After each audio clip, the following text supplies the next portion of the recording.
Good morning and नमस्कार दोस्तों, स्वागत है आपका एक बार फिर hungers of law and knowledge में। आज इस चैनल के माध्यम से मैं आप सब लोगों को देश के 77वें गणतंत्र दिवस की शुभकामनाएं देता हूं। आप सभी को बहुत बहुत मुबारक हो देश का 77वां गणतंत्र दिवस। इसके साथ ही दोस्तों, मैं इस चैनल के माध्यम से कुछ सवाल लेके आया हूं, स्पेशली BCD इलेक्शंस को लेकर के। एक हमारे सीनियर अधिवक्ता हैं श्री नदीम कुरैशी जी, जो BCD में खड़े होने वाले उम्मीदवारों के लिए उन्होंने एक सीरीज़ चलाई हुई है कि सवाल आपके और जवाब उन कैंडिडेट से लिए जाएंगे। तो इसी सीरीज़ में मैंने भी इस उपलक्ष्य में गणतंत्र दिवस के कुछ सवाल बनाए हैं उन कैंडिडेट्स के लिए। कम या ज़्यादा आई थिंक 221 कैंडिडेट्स इस बार खड़े हो रहे हैं। तो उन 221 कैंडिडेट्स के लिए गुरुजी के माध्यम से मेरे कुछ सवाल हैं जो मैं चाहता हूं कि गुरुजी उनसे पूछें। मेरे सीनियर अधिवक्ता श्री नदीम कुरैशी जी, मेरा आपसे अनुरोध है कि जब भी ये वीडियो आपके पास पहुंचे किसी भी माध्यम से, तो आप कृपया करके उन अधिवक्ताओं से जो इस BCD इलेक्शन में बड़े ज़ोर शोर से प्रचार और प्रसार कर रहे हैं कि हम ये कर देंगे और हम वो कर देंगे, या हमने ये किया था या वो किया था, तो उनसे मेरे कुछ सवालात हैं जो आपके माध्यम से मैं उनसे पूछना चाहता हूँ। और ख़ास तौर से यंगस्टर्स जो लॉयर्स हैं जो आ रहे हैं और हमारी तरह आए थे इस फील्ड में 7 साल पहले, उन्होंने जिन दिक्कतों का सामना किया वकालत के इस प्रोफेशन में,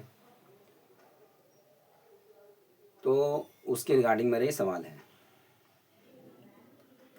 पहले तो मेरा सवाल ये है उन सभी कैंडिडेट्स से कि आप ये बताएं कि आपने पिछले 8 साल में, क्योंकि लगभग कम या ज़्यादा 8 साल बाद अभी BCD का इलेक्शन होने जा रहा है, तो पिछले 8 सालों में आप कैंडिडेट्स में से लगभग ज़्यादातर लोग BCD में किसी न किसी पद पर रहे हैं और आप चुनाव पहली बार नहीं लड़ रहे हैं। तो ये सवाल स्पेशली उन्हीं लोगों के लिए है जो चुनाव की पुनरावृत्ति कर रहे हैं और दोबारा लड़ रहे हैं कि आपने पिछले 8 सालों में अपने कार्यकाल में यंग लॉयर्स के लिए ऐसा क्या किया कि यंग लॉयर्स आपको वोट दें। क्योंकि यंग लॉयर्स ने इंक्लूडिंग मी जो कुछ फेस किया वो क्यों फेस किया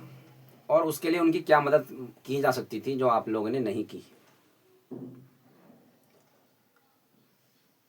दूसरा, स्पेशली मेरा मुस्लिम कैंडिडेट्स जो खड़े हो रहे हैं BCD मेंबर के लिए, उनसे स्पेशली मेरा ये क्वेश्चन है, आप ये बताएं कि आपने वक्फ बिल के बारे में, जो देश में एक वक्फ बिल पास हुआ वक्फ प्रॉपर्टीज़ के रिगार्डिंग, उस संबंध में आपने क्या किया स्पेशली। ये क्वेश्चन बहुत गंभीर है। मेरा मुस्लिम कैंडिडेट से ये सवाल इसलिए भी जायज़ बनता है क्योंकि स्पेशल एक कम्युनिटी को टारगेट करके ये बिल पास किया गया था और उस कम्युनिटी की प्रॉपर्टीज़ को हड़पने के लिए जो सरकार की तरफ से ये इसमें बदलाव किया गया इस एक्ट के अंदर, क्या मुझे मुस्लिम कैंडिडेट्स इस बात का जवाब देंगे कि क्या उनमें से जितने भी मुस्लिम कैंडिडेट्स खड़े हो रहे हैं, क्या उनमें से किसी को भी इस वक्फ बिल की नॉलेज भी है कि ये है क्या, ये क्यों लाया गया और इसका क्या प्रभाव जो पड़ा देश पर और माइनॉरिटी कम्युनिटी को पर।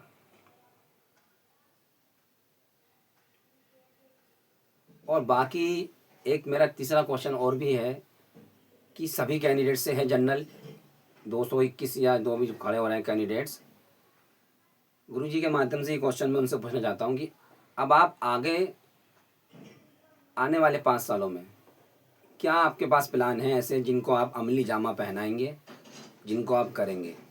यंगर्स लॉयर्स के लिए, यंग लॉयर्स के लिए स्पेशली। क्योंकि मैंने स्पेशली पर्सनली मैंने और मेरे साथियों ने बहुत ज़्यादा दिक्कतें फेस की हैं इन 7 सालों में। तो मेरा सवाल ये जायज़ बनता कि आपने पिछली बार तो जो किया या नहीं किया वो तो आप पहले सवाल के जवाब में दोगे, लेकिन तीसरा और आखिरी सवाल मेरा ये है कि अब आगे आने वाले 10 ईयर के अंदर आप क्या करोगे और इस बात की क्या गारंटी कि आप करोगे ही। तो ये सवाल बहुत जायज़ हैं जो कि हर यंग वकील के मन में हैं, क्योंकि हमें हर तरह से फेस हमने मुश्किलें की। क्या नए कैंडिडेट जो अब चुनाव जीत कर आने वाले हैं, क्या वो बार काउंसिल ऑफ दिल्ली की तरफ से नए यंग लॉयर्स जो एनरोल्ड अभी हुए हैं या होने वाले हैं, पास आउट करके अभी आने वाले हैं, क्या उनके लिए कोई स्टाइपेंड, कोई भत्ता दिल्ली सरकार की तरफ से या बार काउंसिल ऑफ दिल्ली की तरफ से लागू करवाने की कोशिश करेंगे? जो कि एक नए लॉयर्स के लिए बहुत ज़्यादा ज़रूरी कदम होता है, क्योंकि जब वो कोई नया चैम्बर ज्वाइन करता है एनरोल होने के बाद, तो कोई भी सीनियर उसे सैलरी या स्टाइपेंड के नाम पर कुछ नहीं देता। ये पूरा चलन चला हुआ है पूरे देश के अंदर। कुछ स्टेट्स को अगर हम छोड़ दें, इग्नोर कर दें बात, साउथ की कुछ स्टेट्स हैं जहाँ पर bar council of their states ये प्रोविज़न बना दिए गए हैं कि 5,000 या 3,000 पर मंथली न्यू लॉयर्स को स्टाइपेंड दिया जाएगा काम सीखने के दौरान, या तो वो सीनियर अधिवक्ता की तरफ से या बार काउंसिल ऑफ दिल्ली की, बार काउंसिल ऑफ दैट स्टेट की तरफ से। तो क्या कोई ऐसा प्रोविज़न आप बनाने जा रहे हैं या कोई ऐसा प्लान आपके मन में है कि यंग लॉयर्स के लिए स्टाइपेंड की सुविधा आप कराएं, जिससे कि उन्हें जो फाइनेंशियली ग्लिचेस आते हैं, जो फाइनेंशियली वो फेस करते हैं दिक्कतों को, तो क्या आप ऐसा कुछ करने वाले हैं या ऐसा कुछ करने का आपके मन में भी है? तो ये कुछ सवाल मेरे श्री नदीम कुरैशी के माध्यम से मैं पूछना चाहता हूँ कि वो अपने चैनल के माध्यम से, जो भी इंस्टाग्राम या यूट्यूब पर चल रहा है, उन चैनल के माध्यम से ये 3 सीरियस गंभीर सवाल हैं, इसको पूछें। मेरा यह अनुरोध है उनसे कि ये सवाल बहुत जायज़ हैं और ये कुछ ना कुछ इनके ऊपर ऐसा एक्शन होना चाहिए। पहला सवाल मैं एक बार फिर रिपीट कर देता हूँ अपना, कि जो पिछले 8 साल से बार में बैठे हुए हैं, क्या उन्होंने आई कार्ड बनवाने के अलावा कुछ ऐसा काम किया है नए लॉयर्स के लिए, जिसके बिहाफ पर वो आके हमसे वोट अधिकार से मांग सके कि मैंने ये किया है और मुझे वोट दो और मैं आगे भी आपके लिए ये करने वाला हूँ। दूसरा सवाल मुस्लिम कैंडिडेट्स के लिए स्पेशली,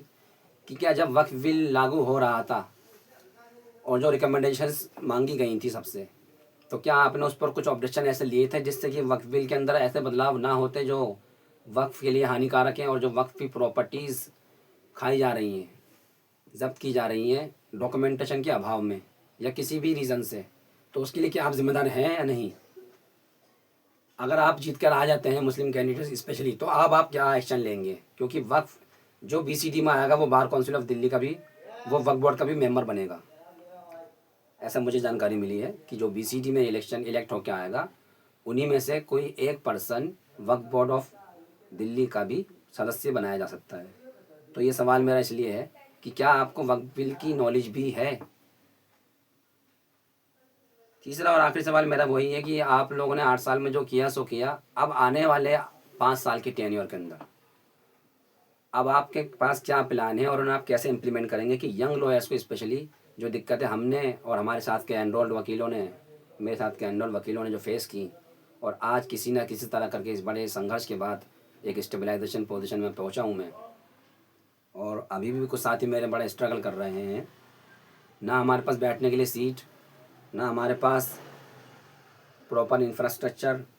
आपने लाइब्रेरी में जो प्रिंटर लगाया है तो उसके लिए भी आप प्रिंट का पैसा वसूल करते हैं, 3 रुपये या 5 रुपये प्रिंट। तो मेरा अनुरोध है कि श्री नदीम कुरैशी जी से अपने चैनल के माध्यम से ये 3 सवाल, जिसमें दूसरा सवाल मुस्लिम कैंडिडेट से स्पेशली है, जब भी कोई मुस्लिम कैंडिडेट उनके पास आए कि सर मेरे लिए आप थोड़ा वोट का कीजिए,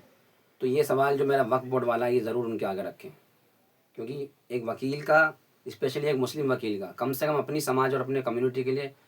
बहुत बड़ा रोल होना चाहिए। और वैसे भी हम वकीलों का कम्युनिटी, समाज, देश के लिए बहुत एक कर्तव्य बनता है कि समाज में जो भी बुराइयां हैं या समाज में जो भी कुछ गलत हो रहा है हम उसके खिलाफ़ लड़ें और खड़े होएं। क्योंकि अगर हम ही समाज के लिए खड़े नहीं होंगे तो बाबा साहब ने जो संविधान बनाया और जिस आस्पेक्ट से, जिस सोच के साथ उन्होंने बनाया था, क्योंकि बाबा साहब अम्बेडकर भी एक वकील थे, 34 डिग्री लगभग समथिंग उनके पास थी। एक इतना शिक्षित व्यक्ति ने हमारा कॉन्स्टिट्यूशन लिखा और बनाया तो किसी नज़रिए से बनाया था उन्होंने। और देश आज कहाँ जा रहा है? यदि हम जैसे शिक्षित वकील लोग समाज के अंदर फैल रही इन बुराइयों को कंट्रोल नहीं करेंगे, तो आप खुद सोच लीजिए, हम लोग खुद के साथ इंसाफ नहीं कर पा रहे हैं, वकील कम्युनिटी खुद ही वकील कम्युनिटी के साथ अभी तक इंसाफ नहीं कर पा रही है, तो आम जनता की तो हम मदद क्या करेंगे? तो इसी के साथ मैं इस वीडियो को अंत तक ले जाकर ख़त्म कर रहा हूँ। मेरा हाथ जोड़कर सभी अधिवक्ताओं से अनुरोध है कि वोट देने से पहले नोट, किसी तरह का प्रलोभन, कोई गिफ्ट, इस सब के चक्कर में ना पड़ें। जो भी कैंडिडेट आपके पास आए किसी से आपकी दुआ सलाम चाहे 10 साल पुरानी हो या 20 साल पुरानी हो, भाईचारे दुआ सलाम के बिहाफ पे किसी को वोट ना दें, मुंह पे मना करना सीखें, उससे सवाल करें। जिस तरह मैं आज ही सवाल कर रहा हूँ और गुरुजी के माध्यम से ही मैं सवाल पूछना चाहता हूँ सभी कैंडिडेट्स से, इसी तरह आप भी जब भी कोई कैंडिडेट आपके पास आए आप उससे सवाल करें, और सवाल ये जायज़ है, क्यों ना करें हम ही सवाल। आप देख लीजिए आज किसी भी कोर्ट के अंदर यंगस्टर जब जाते हैं, अगर वो प्रॉपर नॉलेज भी लेके जा रहे हैं किसी केस की, तो जजों का बिहेवियर क्या है हमारे साथ में, एडमेंट होकर कुछ भी चीख चिल्ला कर किसी भी तरह बिहेव करके यंग लॉयर्स की आवाज़ को दबा दिया जाता है। तो हमें कहीं भी नहीं सुना जा रहा है। मेरा मानना यह है कि यदि सीनियर अधिवक्ता जो इस तरह के अभियान चला रहे हैं, इस तरह की सीरीज़ चल रही है, तो मेरे ये सवाल बिल्कुल उनके चैनल के माध्यम से रखे जाने चाहिए। और यदि इसमें उनको कुछ गलती लगे, क्योंकि मैं जूनियर लॉयर हूँ और हो सकता है कि मुझसे बोलने में कुछ गलती हुई, तो उसके लिए मैं क्षमा प्रार्थी हूँ। किसी के दिल को ठेस पहुँचाना मेरा मोटिव बिल्कुल नहीं है, लेकिन मेरे सवाल बिल्कुल जायज़ हैं, तो ये पूछे जाने चाहिए। एक बार फिर आप लोगों को 77वें गणतंत्र दिवस की शुभकामनाएं। इसी के साथ मैं इस वीडियो का अंत करता हूँ। धन्यवाद।